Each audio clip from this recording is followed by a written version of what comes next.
낭독해드릴 하나님 말씀은 창세기 1장 26절로 28절까지 말씀입니다. 창세기 1장 26절로 28절까지 말씀 제가 낭독하겠습니다. 하나님이 이르시되 우리의 형상을 따라 우리의 모양대로 우리가 사람을 만들고 그들로 바다의 물고기와 하늘의 새와 가축과 온 땅과 땅에 기는 모든 것을 다스리게 하자 하시고 하나님이 자기 형상 곧 하나님의 형상대로 사람을 창조하시되 남자와 여자를 창조하시고 하나님이 그들에게 복을 주시며 하나님이 그들에게 이르시되 생육하고 번성하여 땅에 충만하라 땅을 정복하라 바다의 물고기와 하늘의 새와 땅에 움직이는 모든 생물을 다스리라 하시니라. 아멘. 이 시간 기마영자매 하나님 앞에 찬양으로 영광을 올리겠습니다.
거서 하늘에 미치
은혜로운 찬양 대단히 감사합니다.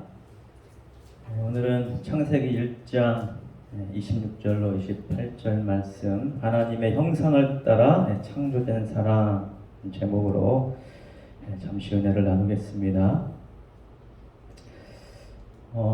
성경은 중요한 것은 이렇게 또 단어를 두 번 사용하든지 아니면 비슷한 단어를 반복해서 사용하는 경우가 많이 있는데, 오늘 본문 말씀에 보면 하나님께서 사람을 창조하실 때 하나님의 형상대로 우리의 모양대로 사람을 만들자, 그렇게 말씀하시는 내용이 나옵니다. 우리의 형상을 따라 우리의 모양대로, 하나님의 형상대로 하나님의 모양대로 사람을 창조하시되 남자와 여자를 창조하셨다, 이렇게 말씀하고 있습니다. 여러분, 하나님의 형상, 하나님의 모양 볼 수 있습니까? 어찌 보면 이 단어 자체가 잘 이해가 되지 않는 부분이라고 볼 수가 있지요. 왜냐하면 우리가 형상이라고 할 때는 보통 눈에 보이는 것, 어떤 모양, 그러니까 눈으로 볼 때 이런 모양이구나, 우리가 어름할 수 있는 그런 모양과 형태가 있는데, 하나님은 영이십니다. 어찌 보면 형태가 없지요. 그럼에도 불구하고 하나님의 형상이 있고 하나님의 모양이 있다. 그대로 사람을 지으셨다. 어찌 보면 우리 육신에 보이는 이 모습도 하나님의 형상일 수 있겠지만, 사실 이 보이는 것보다 보이지 않는 하나님께서 우리의 영혼, 그리고 육신, 이것을 가리켜서 사람이라고 말씀하고 있는데, 우리 안에 보이지 않는 그 부분이 얼마나 중요한가라는 것을 우리가 잠깐 묵상하면서 생각해 보았으면 좋겠습니다. 히브리서 11장 1절에 이런 말씀이 있습니다. 믿음은 바라는 것들의 실상이요 보이지 않는 것들의 증거니. 자, 믿음은 바라는 것들의 실상이다. 바라는 것, 내가 원하는 것. 어쩌면 이게 우상이죠. 내가 바라보고 있는 것, 내가 원하는 것, 이것이 우상입니다. 그런데 믿음은 제대로 된 하나님을 믿고 하나님을 알면 이 바라보는 것, 우상이 가짜가 아닌 진짜 하나님을 보게 되는 것이죠. 하나님의 형상, 하나님의 모양. 그러니까 믿음은 바로 그 하나님의 형상과 하나님의 그 모양을 제대로 보고 제대로 알고, 그 형상이 이제 우리 안에 있음을 회복해가는 그 과정이라고 볼 수가 있습니다. 그러니까 믿음이 성장하면 성장할수록, 믿음이 커지면 커질수록 우리 안에 하나님의 형상을 우리가 보게 되고, 그리고 우리 안에 있는 하나님의 형상을 우리 안에 회복해가는 과정을 우리가 겪어가게 됩니다. 우리 인간의 목적, 우리 삶의 목표, 방향, 그것은 바로 하나님의 형상입니다. 왜냐하면 우리가 죄를 범함으로 하나님을 떠나서 하나님의 형상을 많이 잃어버렸어요. 그러니까 하나님의 형상에만 일그러지고 완전히 사라진 건 아닙니다. 우리가 완전히 전적 타락하고 부패했지만, 하나님께서 우리의 지으신 그 본성, 하나님의 형상은 여전히 우리 가운데 있습니다. 그러나 온전하거나 완전치 않아요. 많은 부분을 잃어버렸습니다. 어떤 본질적인 회복할 수 있는 가장 기본적인 것만 남겨놓고 이것이 완전히 일그러져 버렸습니다. 잃어버렸습니다. 우리 삶의 목표는 이 하나님의 형상을 회복하는 것입니다. 처음 사람을 만드실 때의 그 본질적인 하나님의 형상, 그것은 어디서 볼 수 있느냐? 바로 예수 그리스도의 형상에서 인간의 본질적인 하나님의 형상을 볼 수가 있는 것이지. 자, 사람은 하나님의 형상대로 지음받았습니다. 자, 하나님의 형상은 어찌 보면 신성이라고 할 수가 있지요. 하나님의 본성, 하나님의 신성. 사람에게 그 하나님의 본성을 담아놓았다. 그러니까 우리 지금 육신과 우리의 영혼과 이것은 그릇입니다. 무엇을 담은 그릇이요? 하나님을. 그래서 하나님의 형상대로 지어진 그릇이라고 볼 수가 있는 것이지요. 근데 원래 하나님의 형상은 영이기 때문에 눈으로 보이지 않습니다. 그래서 이제 믿음의 눈으로, 영의 눈으로 이제 하나님의 형상을 봐야 돼요. 하나님의 신성과 사람의 인성은 동전의 양면과 같습니다. 자꾸 사람들이요, 하나님은 신성하시고 사람은 인간이야. 그래서 신학교에서도 신학의 주된 골자 가운데 하나님에 대해서 논하는 신론, 그리고 사람에서 논하는 인간론, 이게 별도로 되어 있는데 사실은요, 이게 별도가 아닙니다. 하나님을 아는 것은 곧 누구를 아는 거예요? 사람을 아는 거예요. 사람은 알면 알수록 누구를 알 수가 있어요? 하나님을 더 잘 알 수가 있어요. 동전의 양면과 같아요. 하나님을 알면 사람인 나를 더 잘 알 수 있고, 나를 알면 하나님을 더 잘 알 수가 있습니다. 우리가 하나님 앞에 대면했을 때 사실은 우리가 하나님을 보지만 하나님이 나를 보게 하는 거예요. 우리가 말씀을 읽을 때도 마찬가지입니다. 말씀 읽을 때 이 말씀 속에 하나님의 형상을 보고 하나님을 발견하고 하나님이 감춘 하나님의 인격과 하나님의 실격과 하나님의 그 모든 것들을 우리가 발견할 수 있고 볼 수가 있는데, 그래서 우리가 성경을 읽을 때 내가 하나님을 발견해야지, 하나님을 봐야지, 하나님을 알아야지, 사실 그렇게 성경을 읽기 시작합니다. 사실은 이건 거꾸로예요. 우리가 말씀을 읽을 때 내가 말씀을 읽는 것이 아니라 이 말씀이 나를 읽도록 해야 됩니다. 이 말씀 속에 하나님이 나를 읽도록 해야 돼요. 그러니까 말씀을 통해서 나를 봐야 돼요. 그러니까 말씀은 거울입니다. 말씀은 하나님의 거울이에요. 하나님을 보여주기도 하지만 이 하나님이라는 거울 속에 비춰진 내 모습을 보게 하는 거울이에요. 그러니까 거울 속에 내 모습이 보이지 않으면 나는 하나님을 볼 수가 없는 것입니다. 거울 속에 내 모습이 보여야 그제서야 비로소 하나님을 볼 수가 있습니다. 어찌 보면 하나님을 보면 그때부터 내가 보이기 시작하는 거예요. 이사야가 하나님의 보좌를 보게 되고 거기에서 하나님의 영광과 하나님의 거룩함과 그 모든 것 가운데 오호라, 내가 죽게 되었구나. 자신의 모습을 비로소 적나라하게 보게 된 거예요. 빛 대신 하나님, 그 거룩하신 하나님을 뵙고 나니까 비로소 자신이 얼마나 더러운 죄인인가를 비로소 보게 되고 깨닫게 되는 것이죠.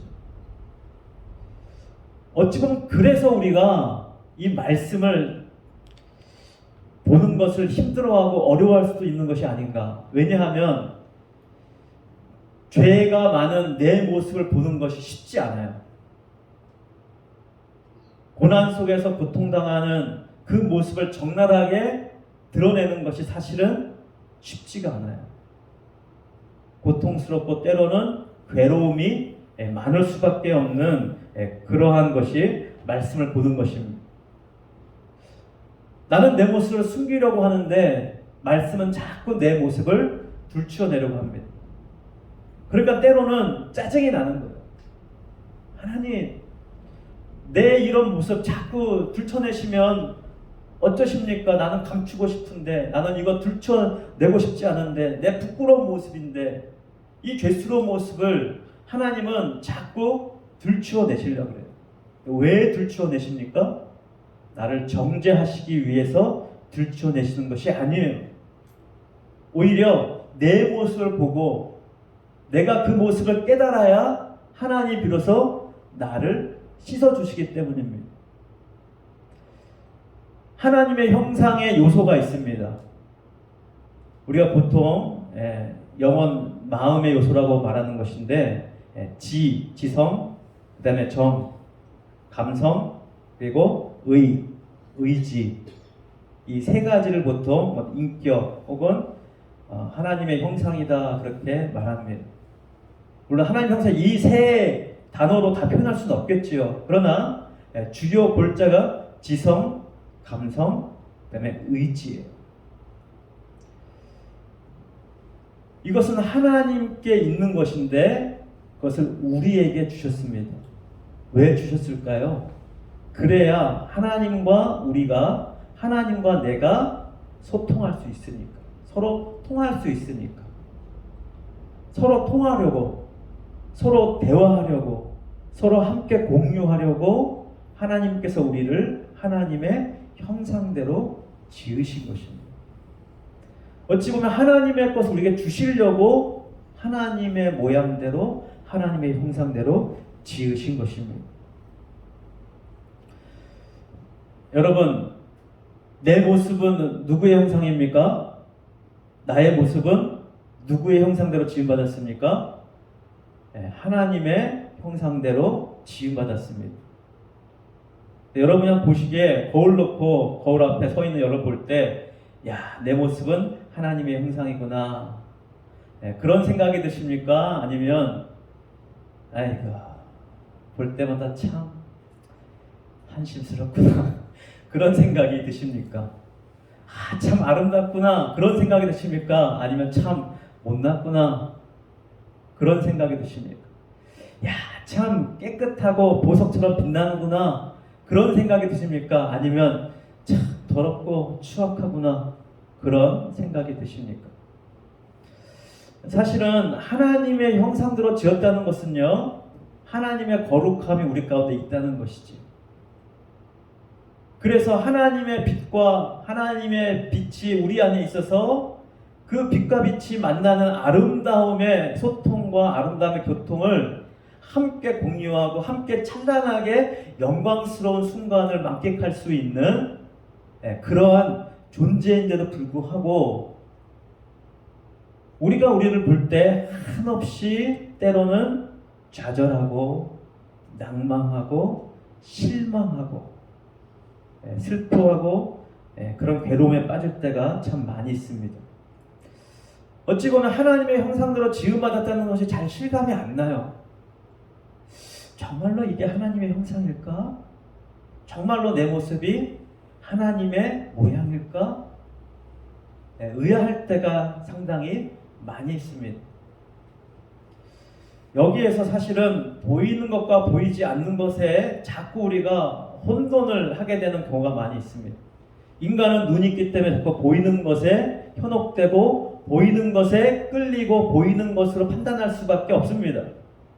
그래서 보이지 않는 것을 보는 능력이 참으로 중요한데, 그래서 우리가 하나님의 형상을 볼 수 있어야 돼요. 내 마음의 눈으로, 내 영으로 하나님께서 주신 그 영의 눈으로 우리가 그 하나님의 보이지 않는 형상을 볼 수 있게 돼야 됩니다. 사실 그것이 본체요, 그것이 본질이에요. 보이지 않지만 하나님의 실체가 존재합니다. 여호와, 하야, 있다, 존재하다, 실존이다, 본체가 있다. 보이지 않지만 본체가 있습니다. 근데 여러분, 보이는 것이 본체처럼 보입니다. 그러나 사실 보이는 것은 본체가 아니에요. 우리의 육신은요, 집입니다. 집. 하나님이 지으신 영혼이, 우리의 영이, 우리의 마음이 거할 수 있도록 하나님이 지으신 집이에요. 근데 영혼과 우리 육신의 집은 뗄래야 뗄 수가 없습니다. 우리가 죽기 전까지는 꼭 붙어 있어야 돼요. 그래서 영혼을 생각하면 육신도 거기에 따라서 함께 작용을 하고 함께 움직입니다. 여러분, 우리 마음이 어디 있을까요? 우리 육신 가운데. 우리가 보통 심장을 마음으로 표현하기도 합니다. 왜요? 마음이 막 두근두근거리고 마음이 뛰면 심장이 같이 어떻게 해요? 두근두근거리고 심장이 뛰죠. 그래서 심장이 마음이다라고 생각하고 있는데, 그러나 어찌 보면 뇌가 더 가깝습니다. 왜냐하면 뇌에서 우리의 모든 생각을 하는 작용이 거의 뇌에서 일어나기 때문이죠. 그럼 뇌에 있느냐, 심장에 있느냐? 그럼 몰라요. 알 수가 없어요. 다만 알 수 있는 것은 우리의 영혼과 우리의 육신은 아주 긴밀하게 연결되어 있다는 거. 이게 연결이 끊어지면 어떻게 됩니까? 연결이 끊어지면 그것은 이제 육신의 죽음이에요. 우리의 육신은 영혼과 연결이 끊어지면 육신은 죽습니다. 그러니까 육신은 영혼과 연결되어 있어요. 그래서 우리 영혼이 생각하면 우리의 육신도 함께 모든 신진대사가 거기에 따라서 움직입니다. 그러니까 오장육부는 우리 장에 있잖아요. 위, 대장, 신장, 간, 이 오장육부가 있는데 이것은 우리의 기질을 나타내. 기질도 우리의 마음의 작용이잖아요. 우리 마음의 본성의 어떤 성향들. 어머니 뱃속에서부터 이 기질을 하나님께서 정하셨다고 말씀하고 있습니다. 이 기질은요, 하나님께서 태어날 때부터 우리에게 주신 거예요. 그러니까 기질은 바뀝니까? 안 바뀝니까? 우리의 기질은요, 안 바뀌어요. 원래 하나님이 주신 거예요. 보통 우리가 이 기질을 테스트하고 우리의 어떤 성품이나 성향을 알기 위해서 요즘에 MBTI 6가지 사람의 성격을 이렇게 테스트하는 거를 많이 보고 우리 청년들도 그런 것들을 많이 알고 있을 텐데, 근데 MBTI 체크의 문제점은 뭐냐면 원래 본질을, 원래 나의 기질을 알아야 되는데 이거를 누가 체크를 해요? 내가 체크를 해요. 그러다 보니까 내 원래 하나님 만드신 성향보다는 지금 내 상황에 맞게 그걸 체크할 때가 많이 있습니다. 그래서 어쩔 때는 이렇게 나왔다가 다른 때 재보니까 또 다르게 나와요. 그러니까 학생 때 잴 때랑 교수가 돼서 잴 때랑 일반 회사에 들어간 평사원으로 잴 때랑 이제 임원이 돼서 그것을 잴 때랑 다르게 나와요. 내 상황이 다르기 때문에 거기에 맞게 이제 작용을 해가지고 기록하는 경우가 있는데, 사실 우리의 본성 기질은요 바뀌지가 않습니다. 그러니까 우리가 성숙해지는 것은 기질을 바꾸는 것이 아니라 기질을 다루는데 성숙해지는 거예요. 기질이 바뀌는 게 아니에요. 내가 조금 급한 성격을 갖고 있다. 그 사람은요 원래 약간 행동파입니다. 하나님께서 그렇게 만드신 거예요. 그런 기질로 만들어졌어요. 하나님께서 다양한 모양으로 우리를 만드셨습니다. 다양한 모양이지만 그러나 중요한 것은 누구의 형상을 따라 우리를 지으셨다고요? 누구의 모양대로? 하나님의 모양대로 지으셨다는 사실입니다. 그런데 우리가 왜 하나님의 형상의 모습으로 우리의 자존감이 높아지지 않느냐? 우리가 하나님의 형상을 지었으면 얼마나 자존감이 높아야 돼요? 야, 내 모습은 하나님의 모습이야. 하나님의 그 반짝반짝한 그 보석보다도 더 아름다운 하나님의 모습이 나의 모습이야 하고 자존감이 막 하늘을 찌르고도 남아야 되는데, 왜 자존감이, 많은 사람들의 자존감에 바닥을 치고 있을까요? 왜? 보이는 것에 영향을 받아서 그래요. 그리고 나랑 같이 많이 오랜 시간을 보낸 사람들의 영향을 받아서 그래요.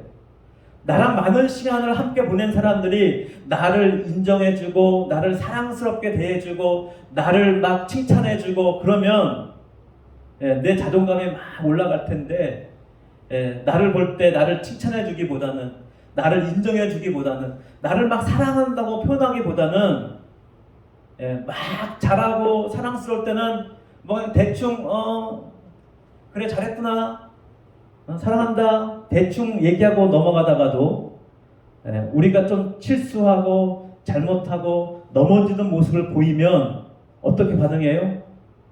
이제 막 뭐라 그러고, 너는 왜 그러냐고 막 손가락질하면서 뭐라 그러고 한심한 듯이 그렇게 우리를 대할 때가 있습니다.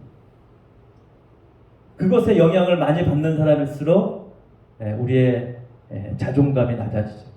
자존감이 낮아지면 뭐가 세질까요? 자존심이 세집니다. 자존심이 세진다는 것은 열등감이 많다고도 볼 수가 있어요.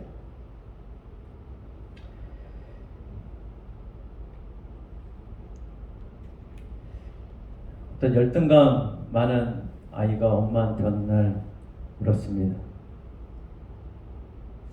엄마, 나를 어떻게 낳았어? 어떻게 약간 자신이 한심스럽게 생각이 되어서 도대체 우리 엄마 아빠가 나를 어떻게 낳았는지 질문을 던지니까 엄마가, 야, 네 아빠는 참 특별한 존재야. 얼마나 특별한 존재인지 아니? 그래서 나는 네 아빠를 이름 부르거나 뭐 여보 당신 부르기보다는 나는 너희 아빠를 너무나 특별해서 애칭으로 부른단다. 그 애칭이 뭔지 아냐? 인간아, 인간아. 그러다가 또 말종아, 말종아. 그 아버지가 애칭이 뭐예요? 엄마가 부른 애칭이 인간 말종이에요. 인간 말종. 때때로 부모님들의 영향을 우리는 지대하게 받습니다. 내가 만약 자존감이 낮다 그러면 나의 부모님이 나를 자존감이 낮도록 그렇게 대하신 거예요. 부모님께 아주 치열하게 싸우신다거나 치고받고 싸우신다거나 아니면 맨날 사랑하는 모습보다는 서로 안 좋은 모습을 많이 보였거나 그 모습 그대로 자식들한테도 마음으로는 사랑하겠지만 그 사랑의 표현을 제대로 못하신 거예요. 왜요? 위에서 그렇게 못 배웠으니까. 좋은 말하고 사랑의 표현을 잘하는 걸 못 배워놓으니까 이제 우리의 감정에 우리의 정서에 온전히 채워짐을 받지 못하고 공허한 거예요. 사랑받지 못하고 인정받지 못하다 보니까 공허해요. 공허하면 어떻게 되죠? 배가 고파요.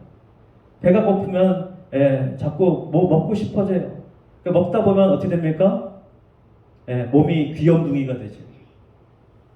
귀염둥이가 되면 또 열받아요. 스트레스 받아요. 그러니까 또 먹고 싶어져요. 또 먹으면 더 귀염둥이가 되는 악순환이 되죠. 우리 삶에 우리의 자존감을 높이는 것이 굉장히 중요합니다. 어찌 보면 우리 인생에 계속 이 걸어가는 길은요, 우리 자존감을 높여가는 길이에요. 자존감을 높이는 것이 인생의 성공의 비결입니다. 자존감이 높지 않으면 인생에서 아무리 많은 것을 얻었어도요, 그 사람은 천국 가서 아마 별 볼 일 없을 거예요. 자존감이라고 하는 것은 내가 얼마나 하나님과 가까워졌느냐, 그리고 하나님과 가까워져서 하나님의 형상을 회복했느냐. 아니, 하나님께서 나를 하나님의 형상을 지으신 것을 얼마나 믿고 있느냐. 아주 중요한 부분입니다. 내가 자존심이 세고 자존감이 낮은 것은요, 내 믿음이 적다고 볼 수도 있어요. 근데 그 믿음은 뭐에 영향을 받은 거예요? 내 주변 환경에 영향을 받은 거예요. 내 주변이 나를 괴롭히고 나를 인정하지 않고 나를 사랑해주지 않고 나를 괴롭혀요. 그러면 우리는 거꾸로 돼야 돼요. 아, 내가 하나님의 자녀요, 하나님께서 나를 왕으로 지으셨고 하나님께서 나를 하나님의 형상으로 지으셨기 때문에 세상이 나를 무너뜨리려고 내게 이렇게 내게 수모를 주고 나를 인정하지 않고 나를 사랑하지 않는다고 그렇게 보여주는 방법, 나를 무너뜨리려고 하는구나. 나는 역발상을 가져야 돼요. 내가 사랑을 받지 못하면 누구의 사랑을 우리는 묵상해야 돼요? 하나님의 사랑을 묵상해야 돼요. 예수 그리스도의 사랑을 묵상해야 돼요. 온갖 고난을 당하시면서도 십자가에서 죽기까지, 피 흘리시기까지, 자기의 생명을 내어놓기까지 고통당하시고 고난당하시고 온갖 조롱과 멸시를 당하시기에 부끄러워하지 아니하시고 오히려 당당하게 그 길을 걸어가신 그 주님의 자존감을 묵상해야 돼요. 주님의 걸어가신 그 길을 우리는 묵상해야 돼요. 내가 고통당하고 고난당하는 것은 내가 못나서가 아니에요. 오히려 내가 보석이기 때문에 하나님께서 나를 보석같이 빛나게 하기 위해서 내게 고난을 주시고 여러 가지 주변 환경에 뭐를 많이 배치했다 그랬습니까? 원수를 많이 배치해 주셨습니다. 내가 힘들어할 수밖에 없는 상황들을 하나님께서 만들어 두셨습니다. 그리고는 땅에 충만하라, 번성하라, 땅을 정복하라, 다스리라 그렇게 말씀하고 계신 것입니다. 여러분은 왕입니다. 베드로가 이렇게 표현하고 있죠. 왕 같은 제사장이다. 왕이요 제사장입니다. 예수님이 왕이시요 제사장으로 선지자로 이 땅에 오셨던 것처럼 우리 또한 그러합니다. 예수님의 오신 그 인간의 형상은 하나님의 형상입니다. 그 예수님의 형상은 우리가 회복해야 될 형상이요. 예수님이 걸어가신 그 길은 우리가 또한 함께 걸어가야 될 놀라운 길인 것입니다. 이를 위해서 하나님께서 하나님의 형상대로 우리를 지으셨습니다. 그러므로 여러분 보이는 것에 현혹되지 마십시오. 보이는 것 때문에 나를 괴롭히고 나를 힘들게 하는 그것들 때문에 여러분 힘들어하지 마시고 낙망하지 마시고 절망하지 마시고 오히려 더 기뻐하시길 바랍니다. 고난이 오면 더 기뻐하라고 말하고 있습니다. 왜요? 그 고난 뒤에 우리는 보석처럼 하나님의 형상이 회복되는 그 아름다움을 우리는 보게 될 것입니다. 요한계시록의 종말 때 마지막 때 하늘로부터 새 예루살렘 성이 내려옵니다. 그런데 그 새 예루살렘 성은 마치 신부가 단장한 것 같더라 그렇게 요한계시록에 기록되어 있습니다. 그럼 뭘 말합니까? 그 거룩한 성은요 우리를 가리키는 거예요. 단장된 우리, 하나님의 형상을 회복한 우리의 모습을 예루살렘 성 아름답게 빛나는 보석 같은 신부처럼 단장한 예루살렘 성으로 우리를 묘사하고 있는 것입니다. 세상에서 내가 정말 보잘것없는 존재요, 벌레 못한 존재 같지만 우리는 하나님의 빛나는 보석 같은 존재라는 사실을 잊지 마시고 이것을 기억하시고 아무리 어려워도 아무리 힘들어도 나는 하나님의 형상대로 지음받은 자야. 내 안에는 하나님의 형상이 있어. 나는 이제 그것을 내 안에 가꾸어 가야 돼. 만들어 가야 돼. 그러면서 내가 가꾸는 것이 아니라 내 안에 예수님이, 내 안에 성령님이 그것을 가꾸어 가시도록 내 마음을 드리고 나의 인격을 드리고 나의 시간을 드리면 믿음은 바라는 것들의 실상이요 보이지 않는 것들의 증거라고 말씀하신 것처럼 그 놀라운 하나님의 말씀 믿는 믿음이 나를 빛나게 하고 나를 새롭게 하고 하나님의 형상대로 날마다 하나님께서 우리를 빚어주실 줄로 믿습니다. 할렐루야. 그 하나님과 날마다 함께함으로 하나님의 형상이 여러분 안에서 날마다 새록새록 회복되고 자라는 놀라운 일들이 벌어지기를 주의 이름으로 축원드립니다. 기도하겠습니다. 하나님 아버지 감사합니다. 하나님의 형상, 하나님의 모양,